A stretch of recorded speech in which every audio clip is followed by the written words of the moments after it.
Now, I'm about to take and do a reaction to a movie, and I've already reacted to, I guess, the movie about the battle that happened after this one did.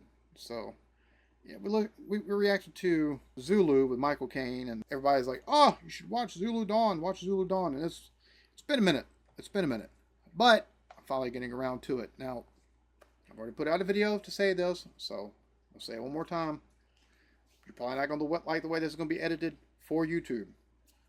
This will be exclusive to my paid members on Patreon for a few weeks. Eventually, it will be on the free level. So if you want to jump the queue to take and see it, that's on you. But it will be free. It will be free after about 2 or 3 weeks of my Patreon paid members having it. That being said, let's take a look at Zulu Dawn, shall we? 100 years ago, the British colony of Natal in southern Africa was surrounded by a vast independent Zulu kingdom.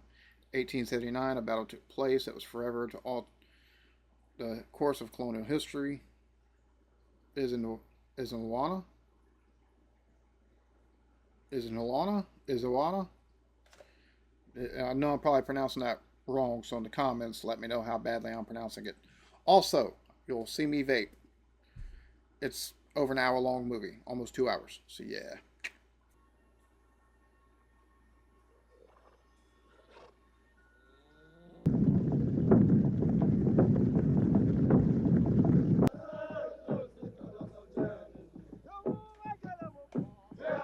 Well, that's a lot of folks. Now, did they do the same thing for this movie that they did for Zulu? Did they like actually use Zulus for this, or did they take and get a bunch of actors on this one? Because the first one I know they use actual like Zulu people.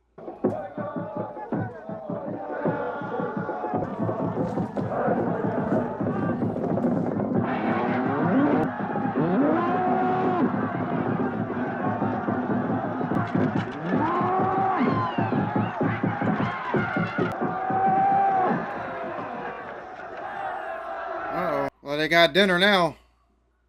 Subdued that fella.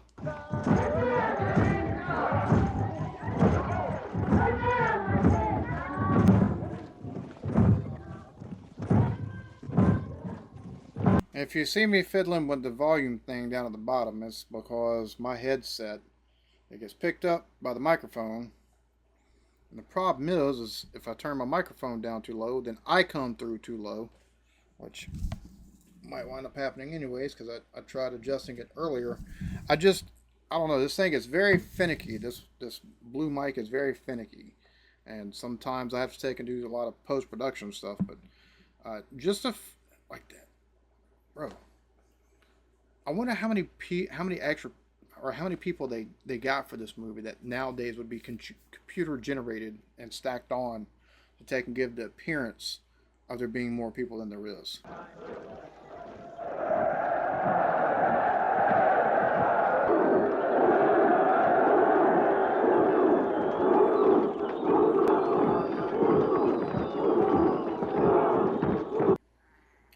Commissioner's residence. Yeah, I'm not even trying to pronounce that at all. Banned, and the warriors permitted to return to their homes. All who do not submit will be dealt with as enemies of the crown, and unjust oppression which the Zulu people have suffered from their own king. You will see from the letter that this ultimatum is our decision. Does this do what we both know to be right? It does, Sir Henry.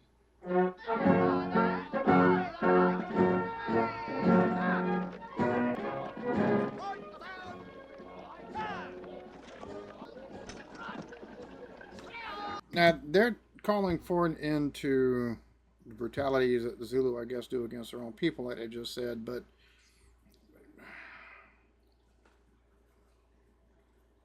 bro, you was long ways away from home.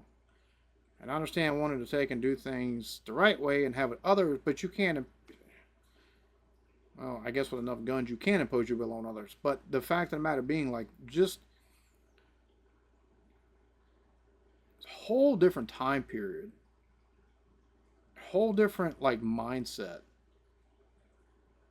I would say a whole different mindset. Hell, America seems to have the same type of mindset these days towards certain things. If it,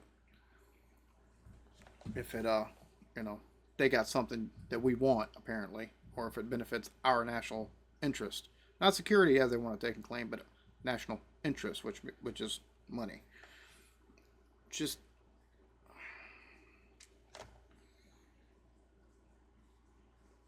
some things, as much as they seem different, really aren't as different as one might think.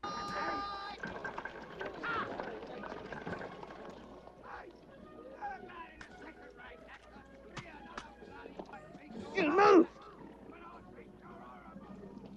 He moved, but you love him more than you love me. Now!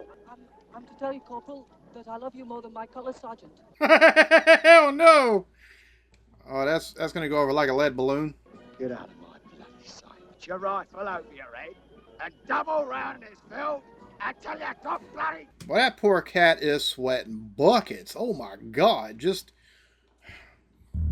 what if they had something in there where he could press against himself and just the water dribble out? Like, of course, and again, if they're, I don't know if they did on location shooting, but if they did, well, it might be a little bit hot. You know, it's full uniform and stuff like that, and all the accessories to go with it. Shut up! Get back in the ranks, you sheriff animal!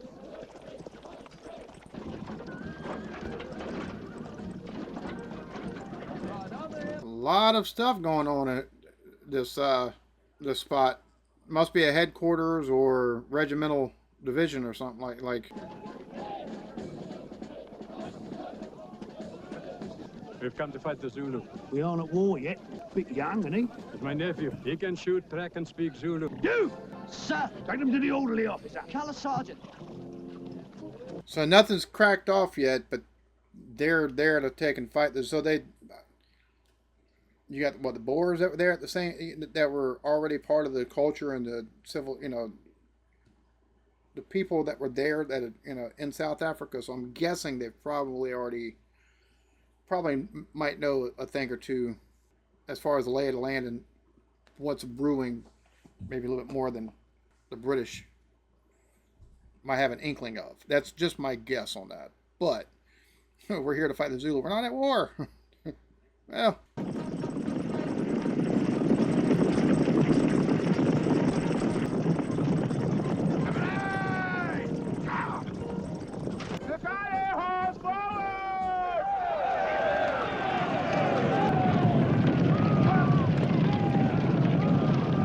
Throw him off his game.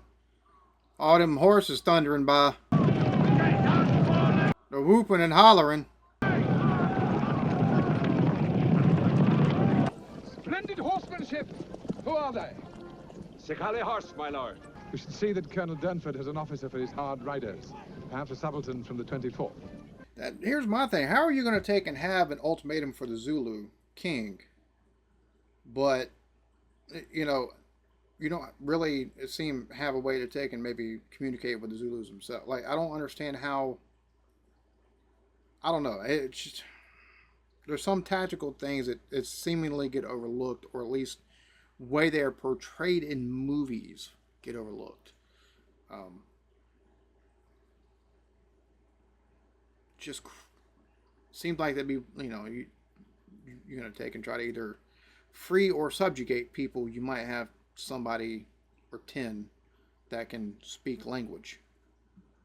And I'm guessing this might be a little bit historically inaccurate in some of the portrayals and stuff, but I used to look like businessmen. What in the world? William Vereker. Yes? I hear you've been seeking officers. Gentlemen who could ride and shoot.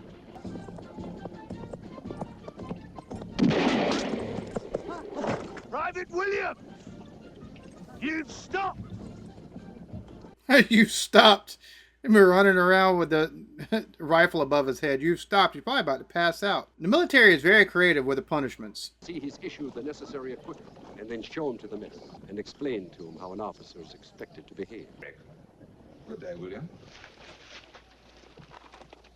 Pleased you could join us. William Vereker. Sergeant Murphy. Sir? Bring drinks for the stranger. So he showed up. He's going to get a commission as an officer, like they're just by riding up and showing he could ride and shoot.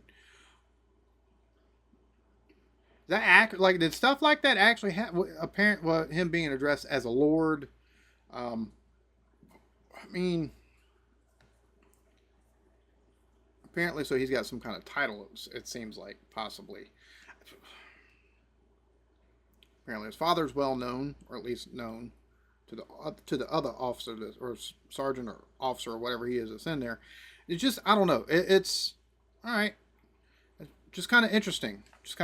I don't know how things worked then, and I don't know if that's something that would have been commonplace or how accurate this is. But if that's all it takes. I mean, I say if that's all it takes. Probably has a pretty keen mind as well. But it seems like that doesn't take a whole lot.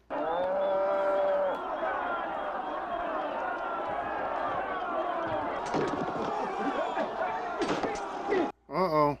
We got a warrior battle going on here?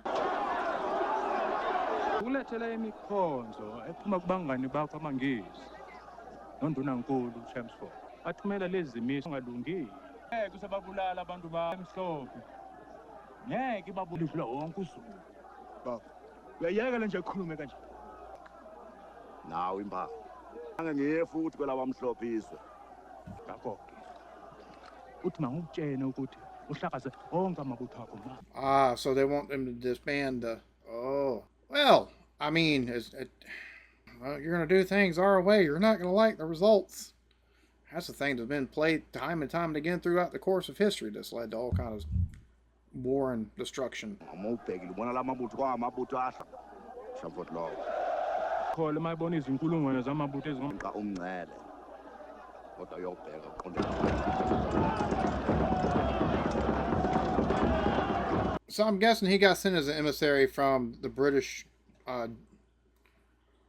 general or officer there. And given those demands of taking, basically disband your army of 30,000, that's quite a bit. But you do things the wrong way, basically, because you don't do things our way.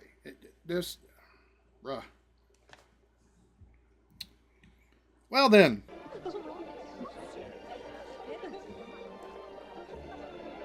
He sticks out like a sore thumb. They're all in their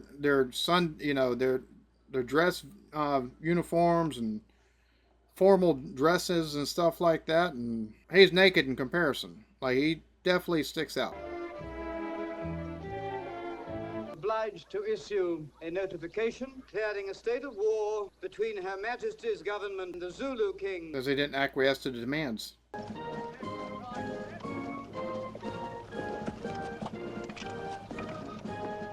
I'm guessing preparations for the war got started rather quick, like, seeing as they had a lot of stuff on hand already, including men. President is sometimes a kindness. Let us hope that this will be the final solution.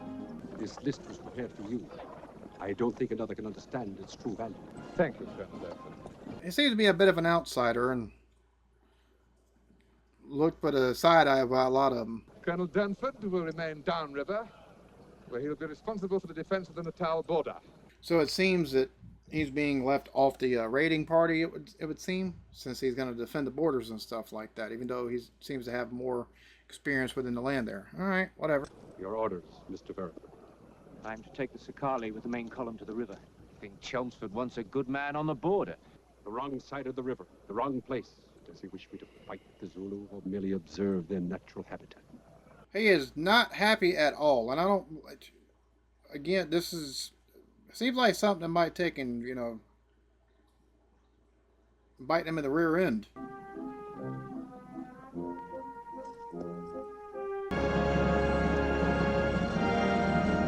Rorkes drift.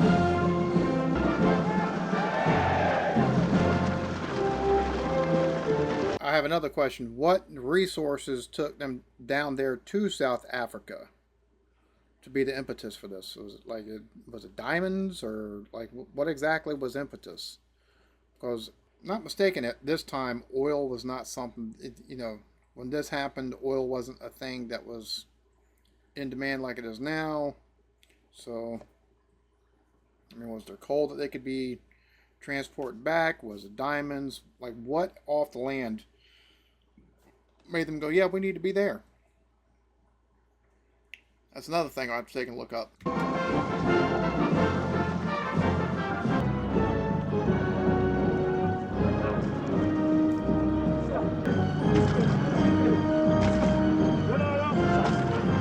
Making folks pull your boats like that.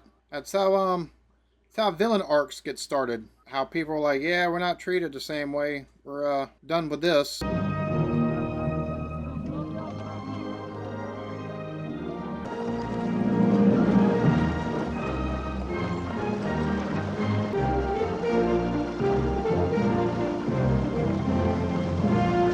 A treacherous part of a piece of land right there.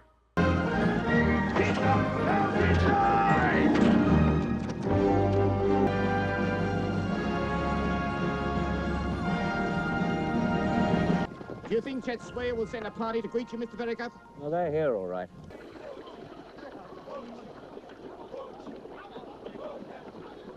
Strange name the newspaper chap's called. They're called Noggs, sir.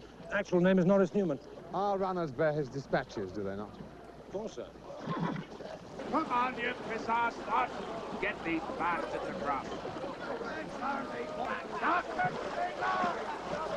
Again, this is how you get people to turn on you that are trying to work with you, doing stuff like this. Everything else is in wagons. They're hand carrying a lot of this. That and they get your boats across. I don't see, yeah. An historical moment, gentlemen. Excuse me, my lord. Norris Newman of the Standard, my lord. Were they in good heart as they entered enemy territory? They spurred onto the high ground, my lord. My only fear is that the Zulu will avoid engagement. He seems a bit confounded by that answer. To be honest, I am too, because when folks want to defend their land, normally they don't just run away. One thing's for sure, there's a big enough racket being made by all the horses and the soldiers that they'll hear you before they see you, that's for sure. Long before they see you. I have it, my lord. We attack for sport. Enough of your politicking, Noggs. I know your views on the usefulness of... And I trust you will tell him exactly what you have observed. He's quite unsure on what he's observing so far, apparently. Several of our natives went under. Shouldn't we have a roll call, Colonel? Not practical, lad.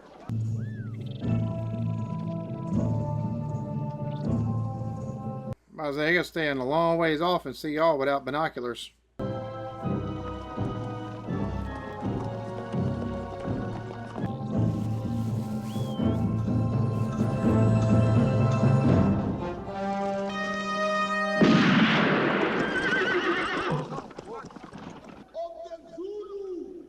May I answer, sir? By all means, Mr. Melville. Come here! Of the great Queen Victoria!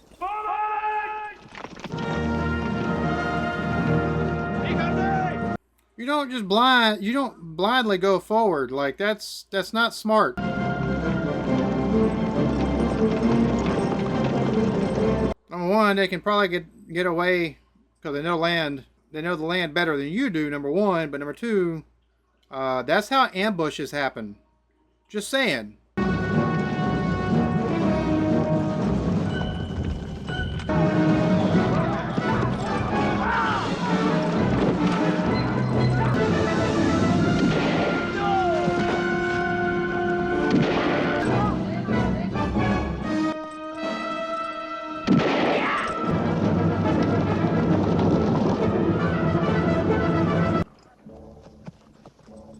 Well done, sir. You see that, Noggs? And a rousing good report in the newspapers to satisfy the politicians, eh?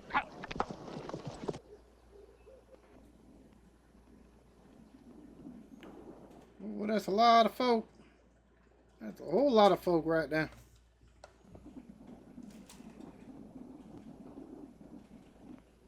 bandla kamjokwana kandaba konke ukuthi sekuyisikhathi sokuvuna uphe ushamford khona kunye singakwenza aphandle uba sivikele izwe lethu.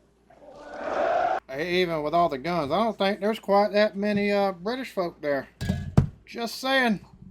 You might have the technology, they got the numbers, and sometimes the two don't mix.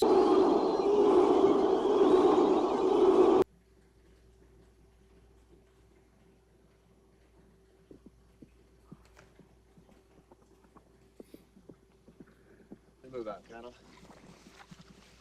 My lord, we're prepared to move onward to Isandlwana. 4 miles further than that tallest hill. Follow the track, and it will lead us to the slopes of the mountain.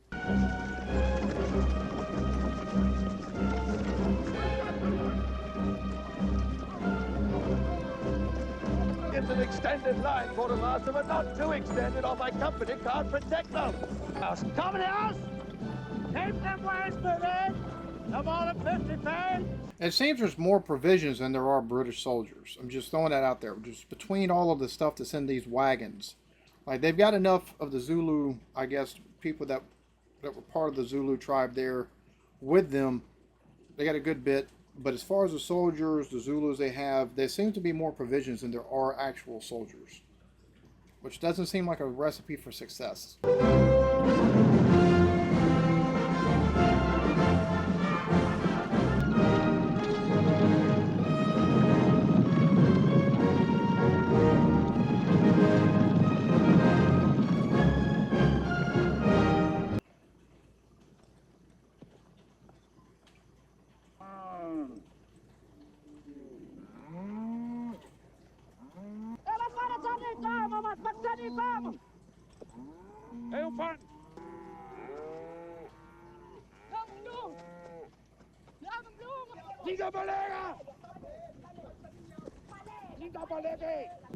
Uh-oh.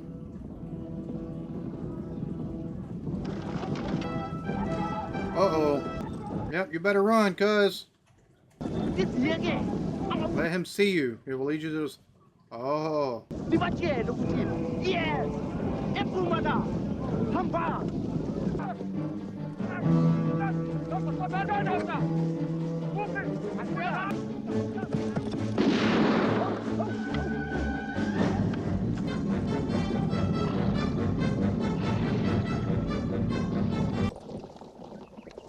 Here. Dozens of Zulus followed me. I must have shot 5, 6, 10. I lost count. They just kept coming. Why did they attack you? I discovered the army, Your Honor. A valley full of them. Beyond them hills, sir, and coming this way.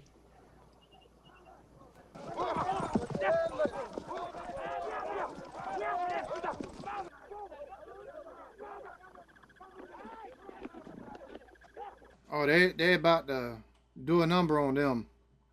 Faux show. They're at least trying to get the high ground. I mean, you know. Oh, Mr. Vereker, would you mind my asking you to take a look at this map? By all means, Colonel. On an open slope like this, you must bring your wagons round and form them into a laager. Boers requires a laager with only a few wagons. We have many. The arrogance, man. Arrogance is just oozing from this cat and everything. Mr. Fannin claims to have seen a Zulu impi some few thousand or so exactly here in this valley. This is not helpful. Have the prisoners brought to my cabin. Claim they're deserters from the main impis in the east. They claim the Zulu impis are east towards the Royal Kraal. And tomorrow I intend to find the Zulu impi, Mr. Fannin, and you will accompany me. We have scouts out in the direction he claims he saw the Zulus. Of course, sir. He's a superior officer, and he just oozes all kind of arrogance and superiority that just irks my nerve. What was that story? What? Peace off, I never heard nothing. Stand to! I'm guessing they're supposed to be standing watch? Possibly? Stand to, Callison. Who gave the order? Private Williamson. I've got to see this. Do you call stand to, Private Williams? I didn't hear nothing, son. Stand to, damn you! No. You've done well for once, Dan. Just follow the track, sir. You'll come to Lord Chelmsford's headquarters. That the Zulu impis are moving north of you to threaten your left. Did it not occur to you there may be native rumors? Rumors to draw you off, to leave the whole of Natal open to a possible counter-thrust? Hitchwayo wants a head-on battle. Are you dictating the strategy of this war, sir? A large party of Zulus have been sighted in the direction of the King's Kraal. Tomorrow we will continue our advance on Ulundi. Durnford, kindly return to your unit. And the threat of counter-invasion no longer exists. On another occasion you flout my direct orders. I shall reluctantly relieve you of your command. Bro. The rank is the only thing keeping probably a couple of folks from absolutely trying to clean his clock. And it's clear that he doesn't give two shits what Home Dude has to say. Like, he seems to have been there for a lot longer, and yet he's disregarded as a mere annoyance. And the fact that he went again, like, bro, that just, wow. Holy crap.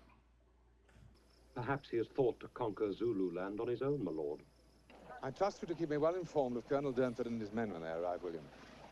Certainly, Frederick. Gentlemen, we move to find camp and engage the enemy. And my nose tells me we may make early contact. Even his head held high, like haughty, like. Mr. Melville, until the reinforcement arrives, we will stand to. Oh, Mr. Melville, kindly send a lookout. Tell to call out the instant he spies Colonel Durnford's column coming to reinforcement.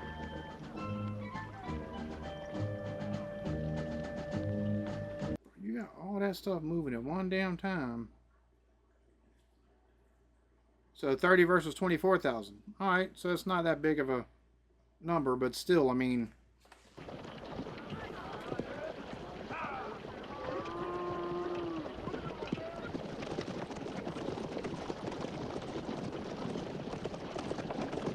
What o'clock is it, Mr. Knox? 11 o'clock, my lord. Our friend Colonel Durnford will be... I want to scout that mountain top and be back with an appetite in 1 hour. Sir. Mfowethu, uyangizwa? Uzobiza ibutho lo. Maliza la. Bulalana bathakathi! Bulalana bathakathi! Bulalana bathakathi! Did you hear me? Shut up!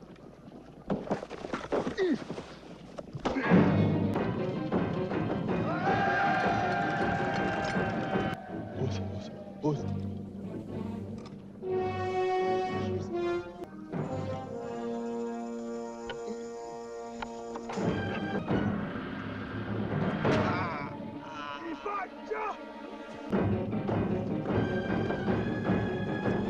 Sometime it does, about to run like the wind, too. Exceedingly pleased to greet you, sir. Colonel, I see you're standing too. Oh, okay. I'm doing notes for my dispatch, and I need to clear up a few military points. That a good commander never willingly splits his force, especially in an enemy's country. Yes, if we were facing a European enemy armed with guns, I think your point would hold, Noggs. Wouldn't take overly comfort from that, Krieler Goldfeller. Because if he sinks, then you sink with him. Sowing some discord a little bit of doubt, but he's not. I mean... I assure you, sir, I have no desire to create difficulty. Assure you do not. What have your scouts seen? So far, only their scouts. But we have had reports of a small impi further north. How many? We don't know. Have they not noticed that the one guy's dead and the 3 guys have run off? Wena mfana, ngithi qhelisa lezi zinkomo endleleni. Oh, they're gonna run all their steers and stuff off. Okay.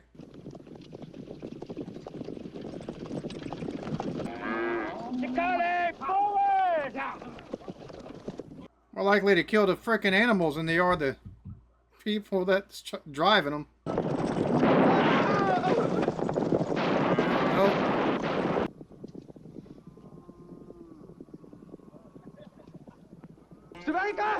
America!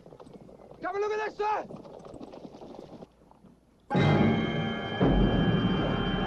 Oh, yeah. Your SOL. We found them. You better do something about it. Like, go tell somebody.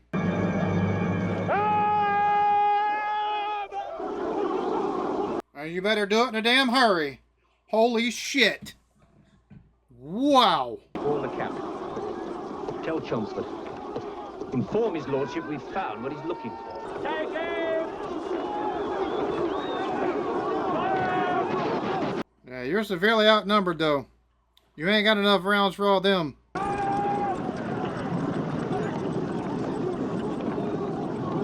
That had to be absolutely terrifying to see. Like, holy shit. Like, that is, wow, all the amount of people. Oh, my God. Again, arrogance by that commanding officer. It's on him. Oi, Come on. Don't tell me the Zulu managed to get up there after all.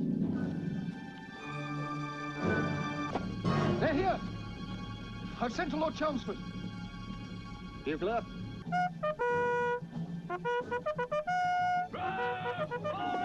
And the main force has been taken off. Like, this was...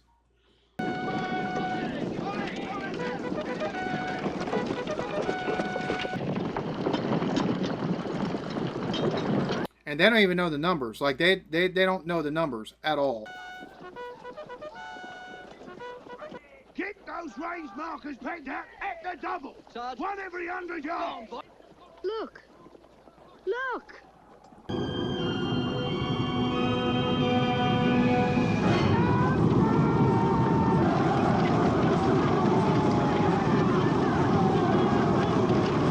Bro, I would be absolutely terrified.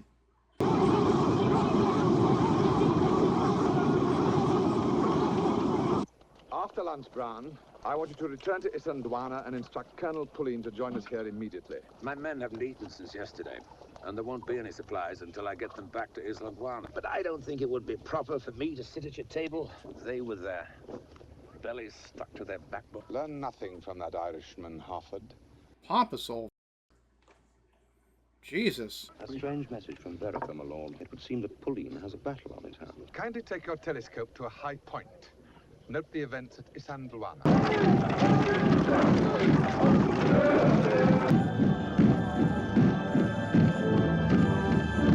I don't quite look like 30,000 warriors, so... That definitely ain't 30,000 soldiers.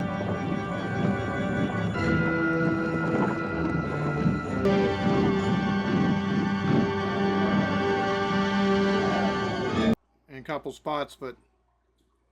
Oh! There's even more. Okie dokie. He done rode off.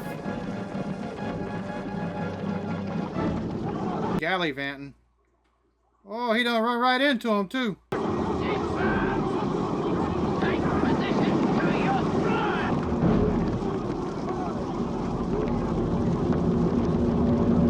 So it looks like he's lost the use of his left hand, I've noticed.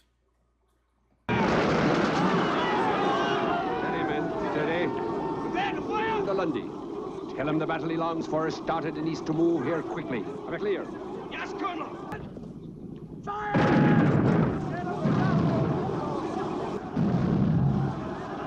Bro, you ain't gonna have time to put those down. Fire!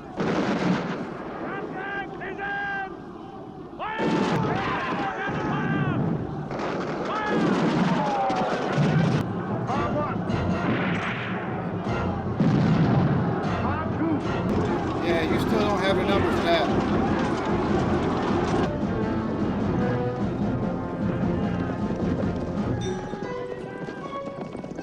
Reinforce Durnford and ride to Stuart Smith. Let his guns cover Durnford for a fallback.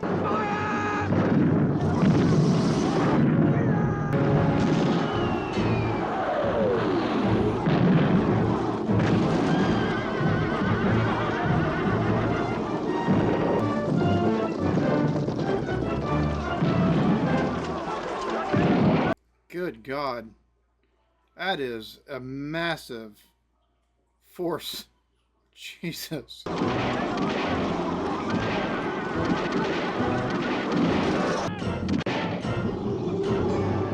don't get the feeling they're going to have one springing up behind them too.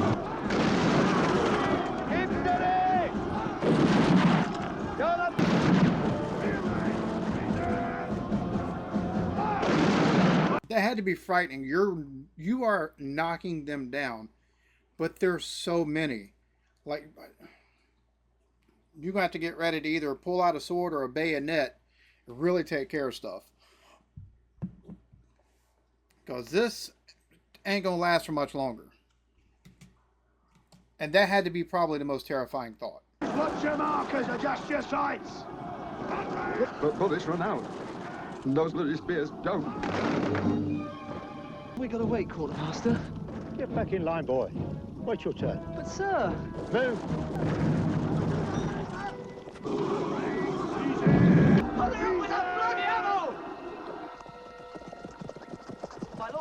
My lord, I've watched the camp for 20 minutes. The haze obscures much. The tents have not been struck. Bloody f***ing idiot is what the f*** he is. Holy shit.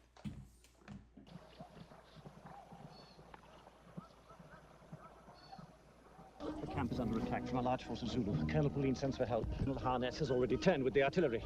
Ride after Lord Chelmsford and acquaint him with your intelligence.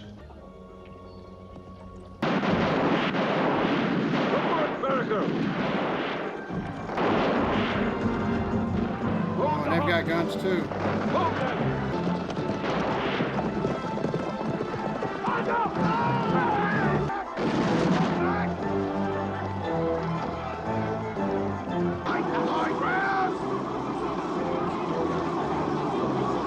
Oh, y'all about to be swarmed. Oh, holy shit. They surrounded the encampment.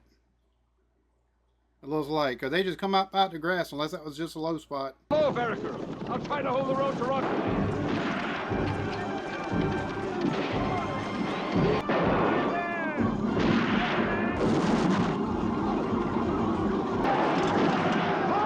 They've got guns of their own.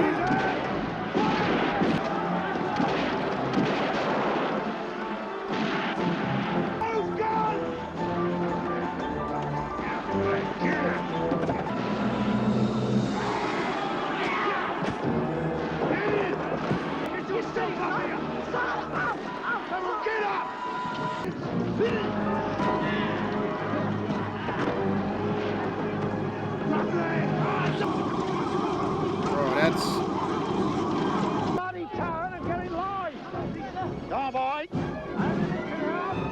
You know, I've commented that in the first movie that I watched, Zulu, which I know is the one that comes after this, but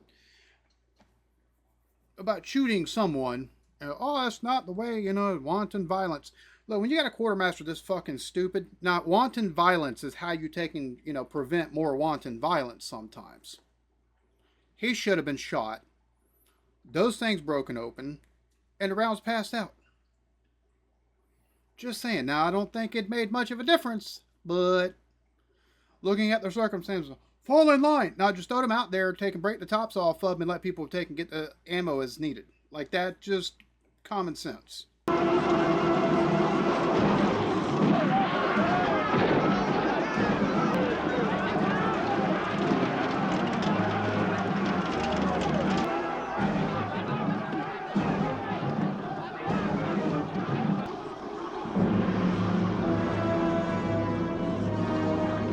One bullet left is all they can find. You got him.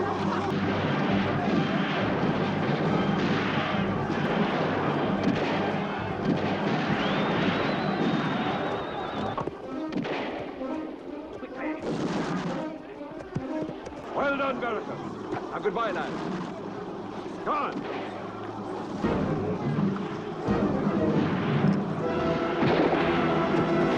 It's time to save the colours. Get to Rorke's Drift. You must warn them. Sir. Ride back to Natal. When you see the bishop, tell him. Let us tell his daughter. Should have done that a long damn time ago, dum-dum. Oh, there goes all that.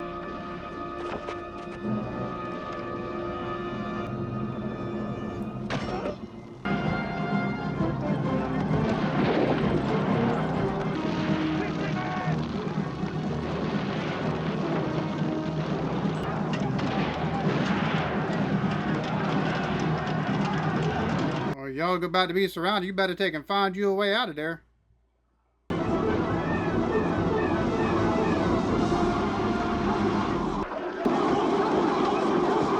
Jesus Christ, and even more of them coming over.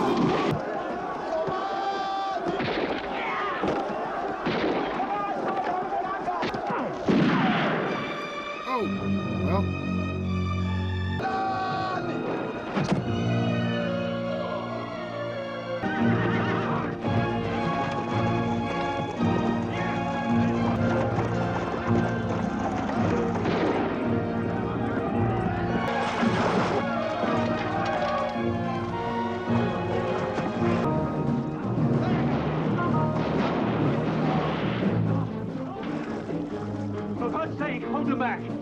I'll get the horses.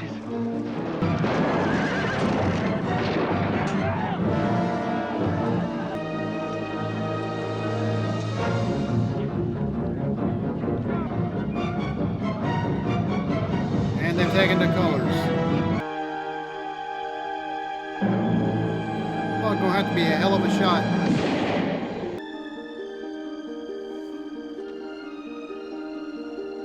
My question is, what happens when the rest of the army comes back and sees what's happened? How do you not take and actually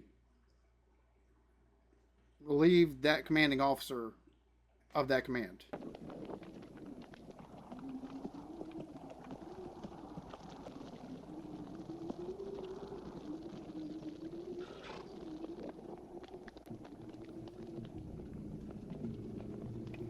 Severely underestimated them. Also, let arrogance just override everything.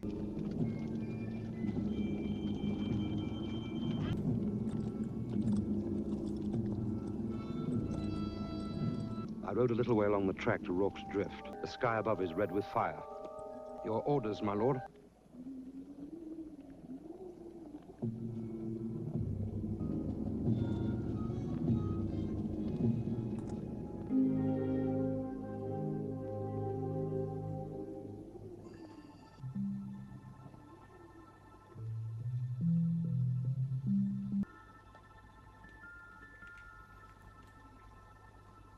Battle of Isandlwana was recorded in history as the worst defeat ever inflicted on a modern army by native troops.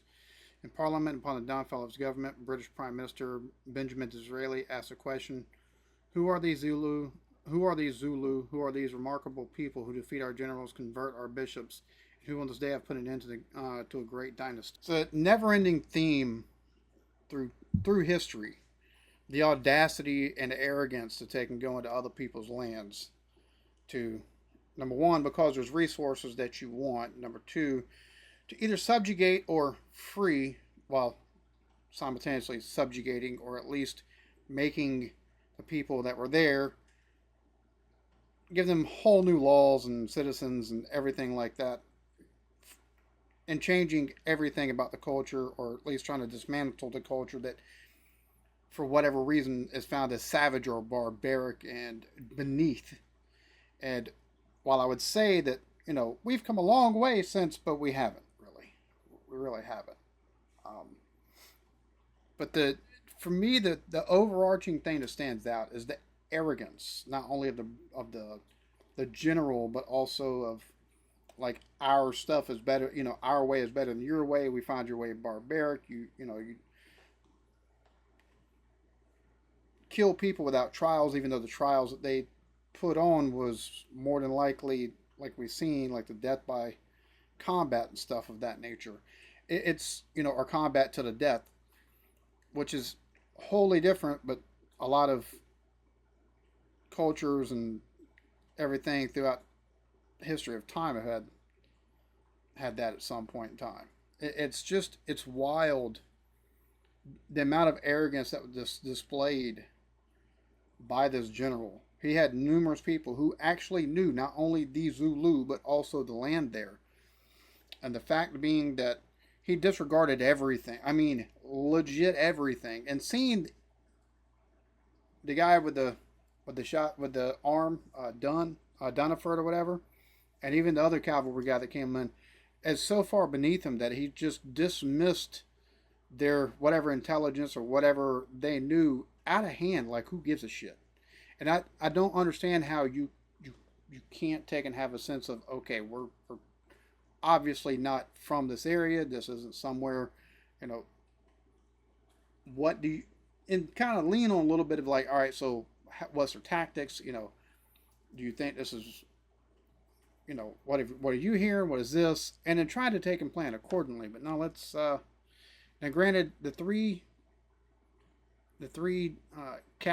people that they captured did give them faulty information, but seeing as the scouts saw Zulu to the north, and then being like, oh no, coming over the hill would be too hard, when they don't have the same, number one, weight that you have, carrying with troops. They don't have the same supply lines or anything of that nature, and do things in a lot lighter manner. You got to throw, throwing that he's going off of conventional warfare and what he knew, but they definitely fought in a totally entirely different way. And I'm sure that after this battle, they only had a couple of rifles going in. It probably had more than a few that they could, take their pick of, as well as ammo to effect an even greater defense. And we've seen in Zulu, like, those fellas got lucky they held them off the way they did. Like, just lucky. And so, yeah, this is, wow, bro. Outstanding movie, though. Like, I don't know how much of this stuff has got some of the Hollywood treatment to take and, stretch things a little bit, and how much of it is, like, completely accurate. I know in the portrayal of Zulu itself, there's a couple officers and a couple soldiers who the family, when they saw, the descendants of, that person's family took and seen the movie, they're like, yeah, they walked out of theaters and got pissed off, wrote letters and stuff, and rightfully so. But I wonder in this, how much of it is, especially the portrayal of these officers and some of the sergeants and even regular soldiers was accurate, how much of it there's a bit of a liberty taken.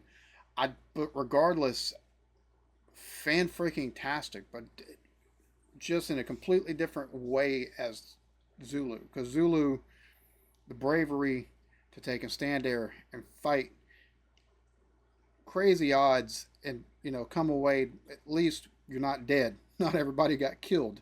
Whereas in this, the commanding officer separates the troops, leaves a contingent behind, pushes to the east towards where the encampment where the king would be, and of course that's when the attack is sprung, and that gone, dead. And coming back to that, just that look of, it had to be such an ego deflator, number one, but also just a realization of how badly you screwed up. But the sense and the show of arrogance itself against these people that are seen as barbaric and savage, and how it didn't matter, like their tactics and the way they took and scouted and everything else, it didn't matter, especially whenever you don't take at least the lay of the land a little bit and try to take advice and plan accordingly. I hope y'all enjoyed this. This was like, I hope I don't come across as too ignorant throughout some of these spots that I paused. Like I said, now I'll be taking and actually trying to take and do a bit of research, maybe watch a couple of videos and react to them on the war with the Zulu. But this was really, really great. I hope y'all enjoyed this. Y'all be good to each other. Love yourselves. Peace.